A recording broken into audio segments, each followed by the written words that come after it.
نحمده ونستعينه ونستغفره ونستهديه ونعوذ بالله تبارك وتعالى من شرور أنفسنا ومن سيئات أعمالنا. من يهده الله تعالى فلا مضل له ومن يضلل فلا هادي له، وأشهد أن لا إله إلا الله وحده لا شريك له، وأشهد أن محمدًا عبده ورسوله. يا أيها الذين آمنوا اتقوا الله حق تقاته ولا تموتن إلا وأنتم مسلمون. يا أيها الناس اتقوا ربكم الذي خلقكم من نفس واحدة وخلق منها زوجها وبث منهما رجالا كثيرا ونساء، واتقوا الله الذي تساءلون به والأرحام إن الله كان عليكم رقيبا. يا أيها الذين آمنوا اتقوا الله وقولوا قولا سديدا يصلح لكم أعمالكم ويغفر لكم ذنوبكم، ومن يطع الله ورسوله فقد فاز فوزا عظيما. أما بعد، فإن أصدق الحديث كتاب الله تعالى، وأحسن الهدي هدي محمد صلى الله عليه وآله وسلم، وشر الأمور محدثاتها، وكل محدثة بدعة، وكل بدعة ضلالة، وكل ضلالة في النار. نسأل الله العزيز الغفار أن يجيرنا وإياكم من عذاب النار. أما بعد أيها الأخيار، ما زلنا في حديثنا عن الشيطان الرجيم وعداوته لبني آدم، وتوعده أن يضل أكثرهم عن سبيل الله ليكونوا معه من أصحاب الجحيم. فقد أخرج الإمام أحمد والنسائي وابن أبي شيبة، وصححه الإمام ابن حبان في صحيحه من حديث صبرة بن أبي فاكه رضي الله عنه قال: سمعت رسول الله صلى الله عليه وآله وسلم يقول: إن الشيطان قعد لابن آدم بأطرقه، فقعد له بطريق الإسلام فقال: تسلم وتذر دينك ودين آبائك وآباء أبيك، فعصاه فأسلم.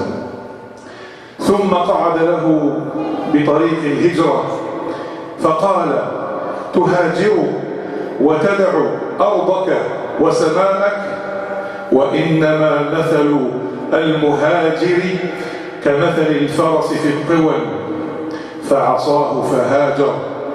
ثم قعد له بطريق الجهاد فقال: تجاهد، فهو جهد النفس والمال، فتقاتل فتقتل فتنكح المرأة ويقسم المال، فعصاه فجاهد. فقال رسول الله صلى الله عليه وآله وسلم: فمن فعل ذلك كان حقا على الله أن يدخله الجنة، ومن قتل كان حقا على الله أن يدخله الجنة، ومن غرق كان حقا على الله أن يدخله الجنة، ومن وقصته دابته كان حقا على الله أن يدخله الجنة. إخوة الإسلام، إن أظهر عداوة على وجه الأرض هي عداوة الشيطان لابن آدم، كما وصفها الله جل وعلا في كتابه.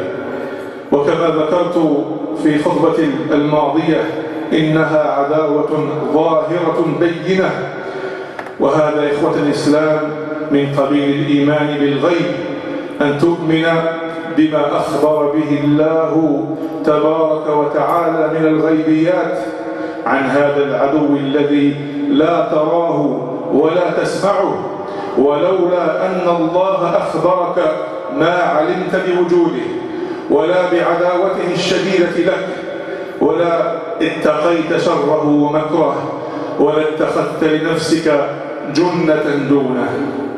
قال تعالى: وإذ قلنا للملائكة اسجدوا لآدم فسجدوا إلا إبليس كان من الجن ففسق عن أمر ربه أفتتخذونه وذريته أولياء من دوني وهم لكم عدو بئس للظالمين بدلا.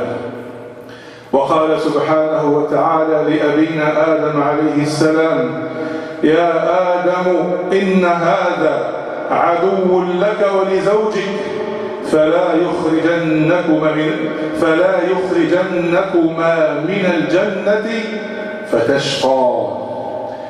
حتى ذكر أهل العلم أن الله سبحانه وتعالى ذكر كلاهما، أي آدم وحواء، في الخروج من الجنة، وذكر آدم عليه السلام وحده في الشقاء، كناية على القوامة والمسؤولية التي أعطيت للرجل دون المرأة.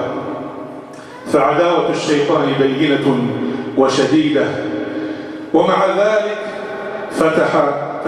تجد أن كثيرا من الناس قد فتحوا له الأبواب، وتجد أن أغلب أهل الأرض قد وضعوا أيديهم في يده، ومنهم كثير من المسلمين عياذا بالله.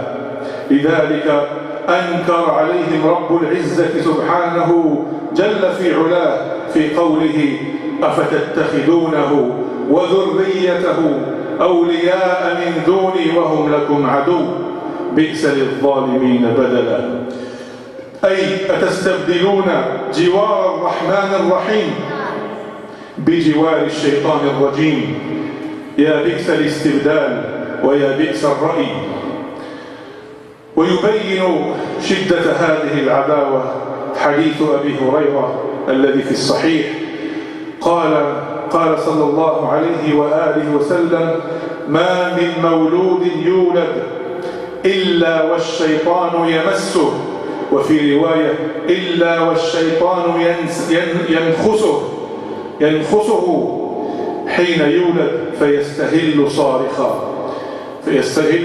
صارخا من مس الشيطان إياه، إلا مريم وابنها. ثم يقول أبو هريرة: فاقرأوا إن شئتم قوله سبحانه وتعالى: وإني أعيذها بك وذريتها من الشيطان الرجيم. انظروا رحمكم الله إلى عداوته وغله.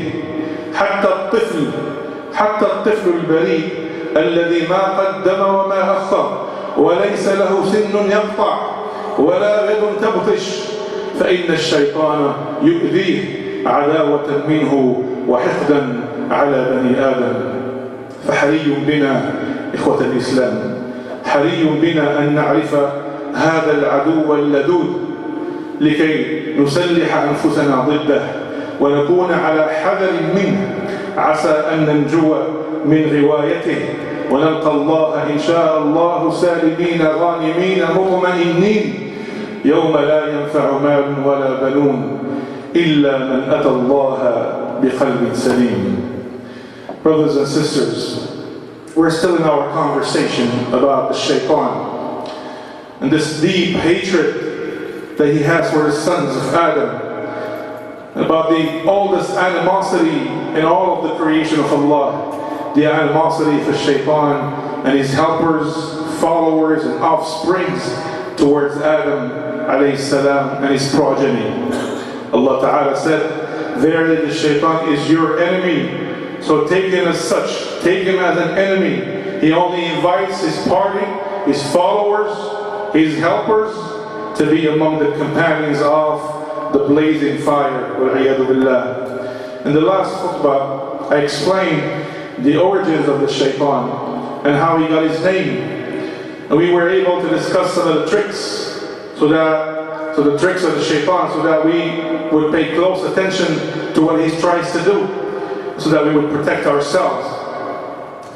It was collected by Ahmad al-Nasa'i, Abi Shayba and others on the authority of Sabra ibn Abi Fakih.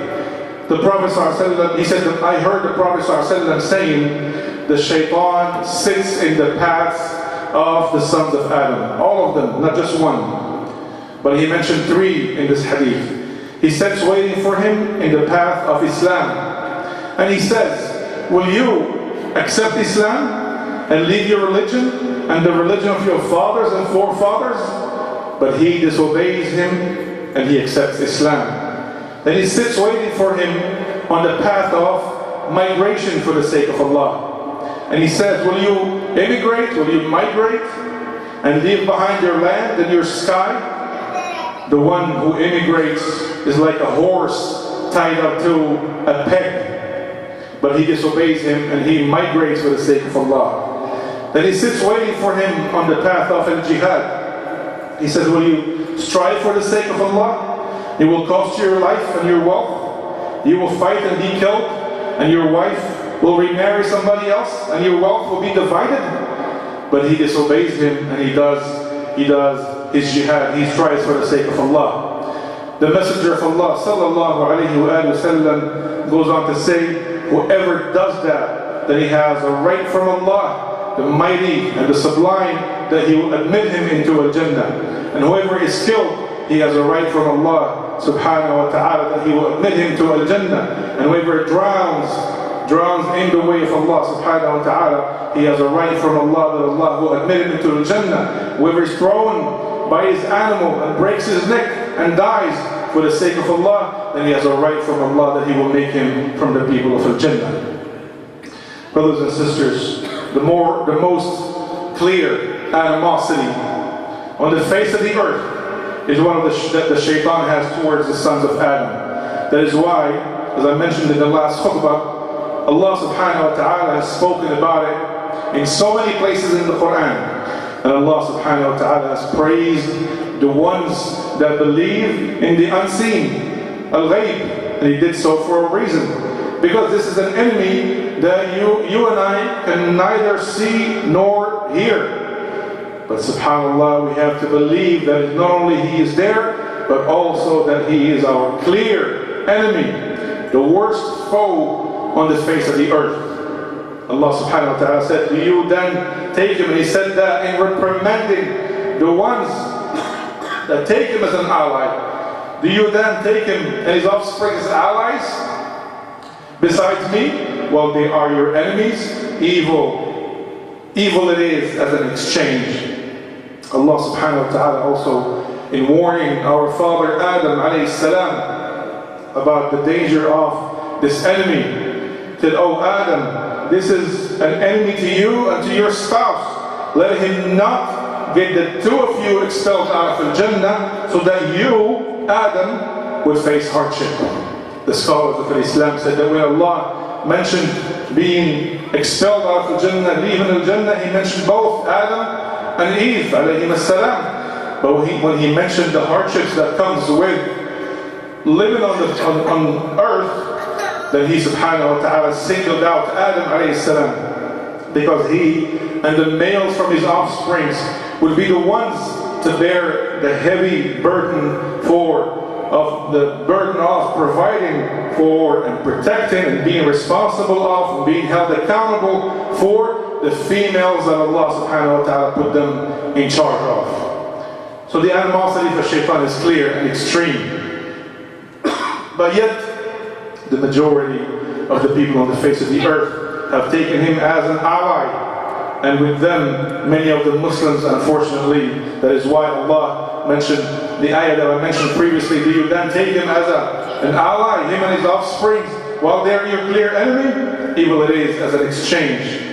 The Prophet ﷺ shows us how severe the hatred of a shaitan towards the son of Adam, all the sons of Adam, in the following hadith that was collected by Bukhari with the authority of Abu Hurairah. He said that the Prophet ﷺ said that there's no newborn, someone that was just born a few seconds ago, except that the shaitan pokes him so hard as soon as he's born, and that's why he cries and he screams. Except for Maryam alayhi salam and her son alayhi salam. Then Abu Hurairah, the narrator of the hadith, goes on to say, read, if you will, what Allah subhanahu wa ta'ala said. This is in Surah Ali Imran.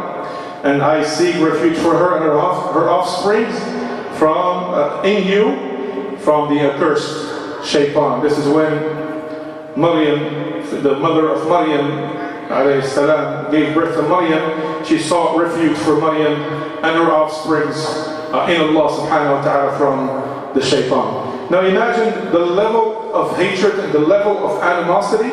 A baby, barely born, did not do anything right or wrong, but he is so violently poked and mercilessly harmed by this clear enemy, as if he was announcing himself and announcing his animosity. Subhanallah. But there is one thing that is really astonishing though.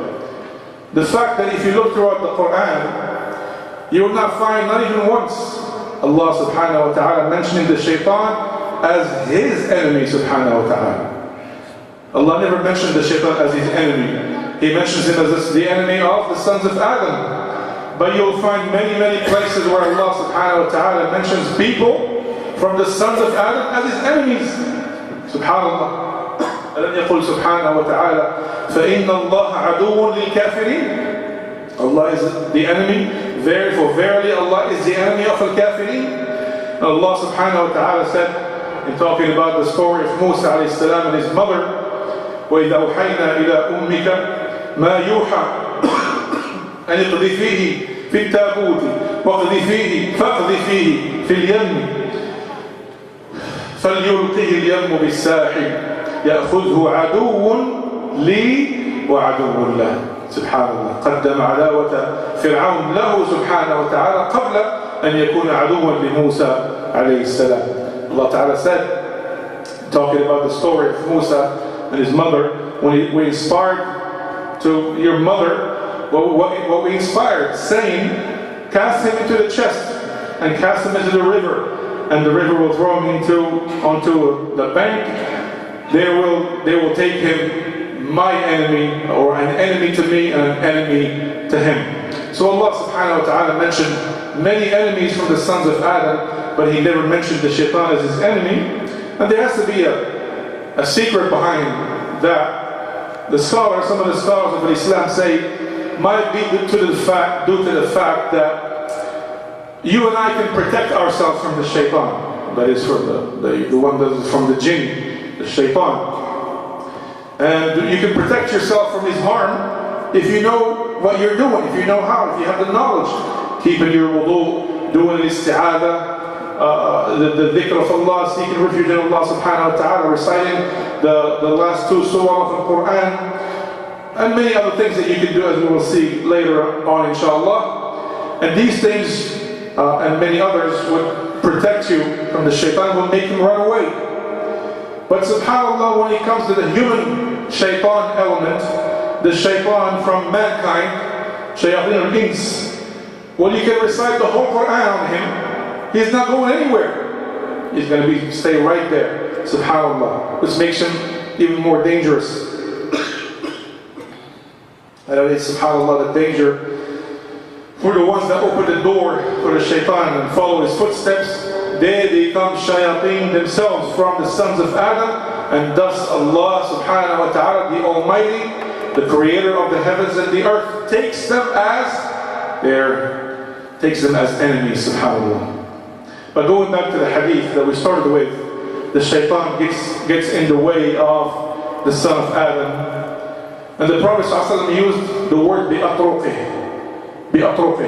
the ways, the paths, every road. Every good road that the son of Adam tries to take, the Shaitan is right there, sitting there ahead of him, waiting for him to get there to stop him, subhanAllah. And the Prophet ﷺ mentioned only three things: al-Islam, al-Hijrah, al-Jihad. To embrace Islam, to migrate for the sake of Allah, and to strive for the sake of Allah subhanahu wa ta'ala. But these are just main categories, and underneath them come millions and millions of different ways and different doors that the shaitan can use and can get in from. But subhanAllah, we are still heedless to it, and we are sound asleep, unfortunately. He says to the person that is interested in Islam, how could you embrace this new religion and leave behind your own religion and the religion of your fathers and your forefathers? And he uses something very sensitive. He uses the sentimental side of every human being, the love for and the respect for that each normal human being has for his parents and his ancestors. And the shaitan knows that very well. And he uses that weakness. That's why the scholars of Islam will tell you that half of the kufr that you'll find on the face of the earth is from the sunnah, the way, the path of the fathers. Because everyone inherits the religion of his father, illa man rahimallah. And many, subhanAllah, inherit the wrong religion. They inherit the wrong creed, the wrong aqidah, and they die upon it. They die upon that, wal-'iyadhu billah. They find themselves as the fuel of the hellfire as a result of it. Since whenever any prophet or messenger comes to a people to call them to the path of Allah, to call them to the tawheed, to call them to the worship of Allah subhanahu wa ta'ala, what do they say? هَذَا مَا وَجَدْنَا عَلَيْهِ آبَاءَنَا. This is what we found our fathers and forefathers doing. If it was good enough for them, it's good enough for us. We're not changing anything except for the ones that Allah subhanahu wa ta'ala bestows His mercy upon. The position of the father is tremendous. And it has to be used in the proper way in teaching the deen of Allah subhanahu wa ta'ala, in teaching the sunnah of the Prophet sallallahu alayhi wa sallam. And Allah subhanahu wa ta'ala, when talking about one of the most, if not the most important ritual that a person can do in his life, that a Muslim can do in his life to save himself from the hellfire, the rituals of al-Hajj. You find this in Surah Al-Baqarah, when Allah subhanahu wa ta'ala is speaking about the rituals of al-Hajj. He says something amazing. فَإِذَا قَضَيْتُم مَنَاسِكَكُمْ فَاذْكُرُوا اللَّهَ كَذِكْرِكُمْ آبَاءَكُمْ أَوْ أَشَدَّ ذِكْرًا. Subhanallah. Allah Ta'ala said, if you finish your rites, R-I-T-E, or rituals, then mention Allah as you would mention, do the dhikr, as you would mention your fathers and forefathers, or even more so. Subhanallah. Allah Ta'ala is mentioning the most important one that people do mention and think about is the father and the ancestor. If Allah subhanahu wa ta'ala, if there was anybody more important, Allah would have mentioned it in this situation. And as you know, in the time of Jahiliyyah, and even after that a little bit, the Arabs, they used to swear by their fathers. Wa'abi, wa'abi. And subhanAllah, an incident that happened with Umar radiallahu anhu after Islam, after he embraced Islam. This incident is related to us by Abdullah ibn Umar in al-Bukhari. قال إن رسول الله صلى الله عليه وآله وسلم أدرك عمر بن الخطاب رضي الله عنه في ركب وعمر يحلف بأبيه ناداهم رسول الله، عمر والركب، ناداهم رسول الله صلى الله عليه وآله وسلم وقال ألا إن الله ينهاكم أن تحلفوا بآبائكم فمن كان حالفا فليحلف بالله أو ليصمت. Subhanallah. Abdullah ibn Umar reported that his father, Umar ibn Khattab radiallahu anhu, was in a group of people riding, and the Prophet ﷺ caught up with them as Umar ibn Khattab radiallahu anhu is swearing by his father, swearing an oath by his father, saying, Wa'abi, Wa'abi, Wa'abi. So the Prophet ﷺ said, verily Allah forbids you from swearing an oath with your fathers, or on your fathers. And if you were to swear an oath, that means it's not really recommended to always swear an oath. If you were to swear an oath, if you need to, then swear by Allah subhanahu wa ta'ala or stay quiet. Unfortunately, many of the Muslim fathers nowadays, instead of using this opportunity, this part of our natural disposition the natural disposition of every child, to teach them, to put them on the straight path, they put their early resignation from that job. They ignore the fact that the child needs caring, needs education. They let the child educate his own self. Or even worse, they let the wrong things educate the child, do that job, like the environment, TV, and the internet, the video games, etc. They let the child do what they want, what they will, which never works. Such fathers should remember that this is a responsibility that they will be asked about on the day of reckoning. Let me open a clause here for all of us, especially that are either fathers or future fathers. On the day of judgment, when you and I, every one of us, will stand in front of Allah subhanahu wa ta'ala. Allah subhanahu wa ta'ala will bring off all of our deeds, and He will hold us accountable for them. And the ones that succeed from the mizan, from the scale, and they're about to move on, and they think that they're home free, Allah subhanahu wa ta'ala, that person is told, wait a minute, where are you going? Where's your wife? Where's your wife? Bring his wife over. How was her salah? Not good? Sorry. She gets punished, you get punished the same way. It's your responsibility. Was she wearing hijab? No? Okay. She gets punished, you get punished with her. The hijab that she was wearing, was it satisfactory? Is it according to the sunnah? Does it cover her the way it's supposed to cover her? No? Okay. She gets punished for that, you get punished the same way, because it's your responsibility. You are the one that were given the qawama. You are the one that were put in charge of that woman. It's your responsibility. You get punished the same way. Then with the wife, the children, one by one. Where's Muhammad? Come over here, Muhammad. How was his salah? Not good. How was his iman? How was his aqidah? Not good. Then they look, Allah subhanahu wa ta'ala knows best. Did you do your best? Did you do your absolute best? If you did, then you're home free. You're free from that one. If you did not, then subhanAllah, he gets punished, you get punished the same way. Fatherhood is not a joke. It is a huge responsibility in front of Allah subhanahu wa ta'ala. We will be held accountable about every single detail. So we better wake up, we better be aware and do things the way that we're supposed to do them. Ask Allah subhanahu wa ta'ala to forgive us. Brothers and sisters, we live in a time when even the father figure, he has lost that position of respect that he used to have. And we, as a community, as an ummah, we have to work very hard to get that back, to bring it back. And here are some small guidelines among many that we could use, especially for the young people and the ones that still have their fathers around. And of course, when we talk about the father, take that and multiply it by 3 to get what you're supposed to do with your mother. It's even higher. But your father, you cannot possibly call him by his first name. That's a big no-no in Islam. You cannot walk ahead of him. You cannot sit before him. You cannot start eating before him.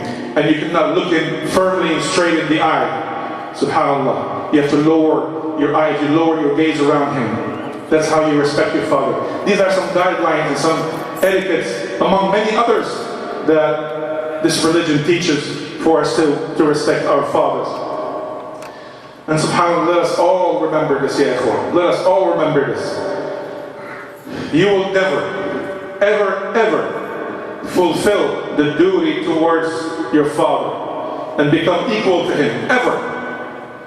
Even if you serve him hand and foot all of your life, even if you carry him on your shoulders all of your life, you will never be successful.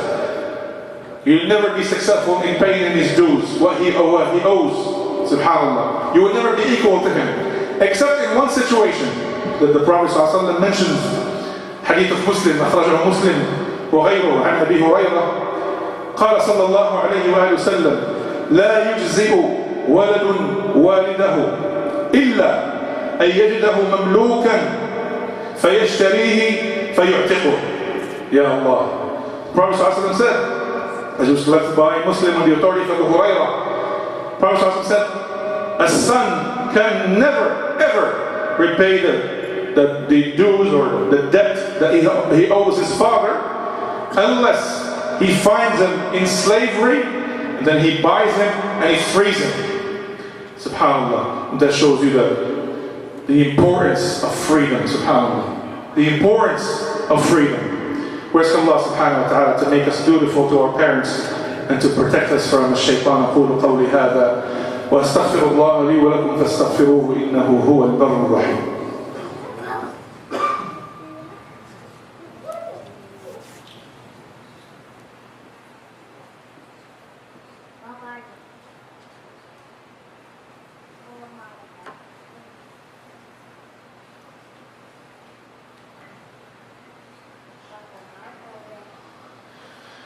الحمد لله والصلاة والسلام على رسول الله وعلى آله وصحبه وموالاه. Brothers and sisters, in the hadith that we started with, the Prophet ﷺ mentioned the three roads that the Shaitan tries to get in the way of the son of Adam for a reason, and for a good and important reason. Islam is the only way that a person will have a chance at salvation on the day of reckoning. We all know that. That the Shaitan, if he fails to dissuade someone from becoming a Muslim, then he tries to get in the way of hijrah. And hijrah is migration, but it's not necessarily moving from a city to a city or from a country to a country, but rather it is to be a true believer, a true Muslim. You have to move from kufr to iman. And you have to move from shirk to tawheed, and you have to move from bid'ah to sunnah, and you have to move from wickedness to righteousness, and you have to move from sin to good deeds, etc. Then the Prophet ﷺ mentioned the jihad, striving for and struggling for the sake of Allah subhanahu wa ta'ala. It is a natural third step after Islam and hijrah. And as it pertains to our situation, after you have become a Muslim, or even if you were born as a Muslim, but you're hasuna Islam, finally, and this happened to most of us, you rediscovered Islam, you became a Muslim again. Even if you were born a Muslim, you were lost for a while. After a person becomes a Muslim and has migrated from wickedness to righteousness, he has to struggle against himself, against his nafs, to clean it from the old habits, to save it from vain desire, to protect it from a shaitan, and protect it from relapsing and falling back into apostasy, all of which are uphill battles. Brothers and sisters, I mentioned in the last khutbah that there are three things that open the door for a shaitan: al-jahl, ignorance; al-hawa, vain desire; al-ghafla, heedlessness. I will briefly talk about some remedies and protection against the shaitan, inshaAllah ta'ala. Number one, you have to have a strong belief in Allah and a strong reliance on Allah subhanahu wa ta'ala. التوكل يقول الله تعالى إنه أي الشيطان ليس له سلطان على الذين آمنوا وعلى ربهم يتوكلون. Allah Ta'ala says, verily the shaitan doesn't have any power over the ones that truly believe and they rely on their Lord subhanahu wa ta'ala. Number two, to gain knowledge in your deen in order to have the fear of Allah subhanahu wa ta'ala and not follow the footsteps of the shaitan. قال تعالى إنما يخشى الله من عباده العلماء. Verily the ones that fear Allah the most are the ones with the most knowledge. Number three, to have sincerity for Allah subhanahu wa ta'ala in everything that you do. This is wallahi, it's a big one. This one is a subject for 10 khutbah, sincerity. Because without al-ikhlas, without sincerity, you have nothing. All your deeds are zero, subhanallah. To have sincerity for Allah subhanahu wa ta'ala. قال الله عز وجل قال ربي، هذا بعد الشيطان يخاطب ربه، قال ربي بما أغويتني لأزينن لهم في الأرض ولأغوينهم أجمعين إلا عبادك منهم المخلصين. وفي قراءة في رواية المخلصين. طبعا المخلصين هي درجة أعلى من المخلصين. Allah Ta'ala said, and talking about his conversation with the Shaitan, Iblis said that, my Lord, because you have put me in error, I will surely make disobedience attractive to them on earth, and I will mislead them all except for the ones among them that you have that are chosen, the chosen servants, mukhlasin, devout servants, mukhlisin. Number 4, we have to understand the doors of the Shaitan so we can protect ourselves. This is very important. Know where the problem is coming from, what door is bringing you the problem, what door is bringing you the wind, and close it. Number 5, the constant dhikr of Allah subhanahu wa ta'ala. قال الله عز وجل ومن يعش عن ذكر الرحمن نقيض له شيطان فهو له قرين. We talked about the concept of al-qarin in the last khutbah. Allah Ta'ala said, whoever is blinded from the remembrance of the most merciful will appoint for him a qarin, a devil that will be with him all the time, a companion. He will be a companion with him all the time, subhanAllah. Number 6, to always seek refuge in Allah subhanahu wa ta'ala from the shaitan. قال الله عز وجل إما ينزغنك من الشيطان نزغ فاستعذ بالله إنه هو السميع العليم. Allah Ta'ala said, if an evil suggestion comes to you from a shaitan, then seek refuge in Allah. Indeed, He is all hearing and all knowing. Number 7, always keep your wudu, ablution, as much as you can. The more you have wudu, the more the shaitan will stay away from you. Number 8, recitation of the Quran, especially al-Mu'awwidatan and Ayat al-Kursi. Repeat them all the time. Allah subhanahu wa ta'ala will protect you day and night from the shaitan. And let us remember, ya ikhwan, the great news in that main hadith, the main hadith of the khutbah, that if you are a Muslim and you truly believe, and you migrate and leave behind all the things that Allah subhanahu wa ta'ala wants you to leave behind, and you strive for the sake of Allah against your own nafs and your hawa, and you fight off the shaitan and die upon that, Allah subhanahu wa ta'ala made it a right on Himself to make you from the people of Al-Jannah.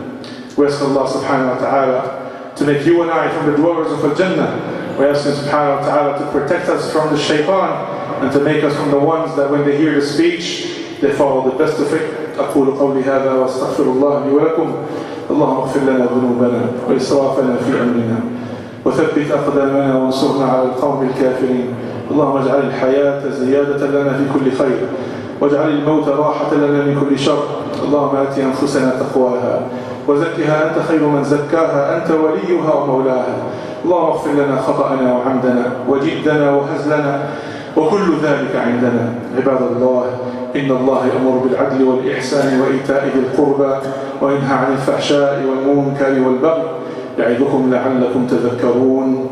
وأقم الصلاة.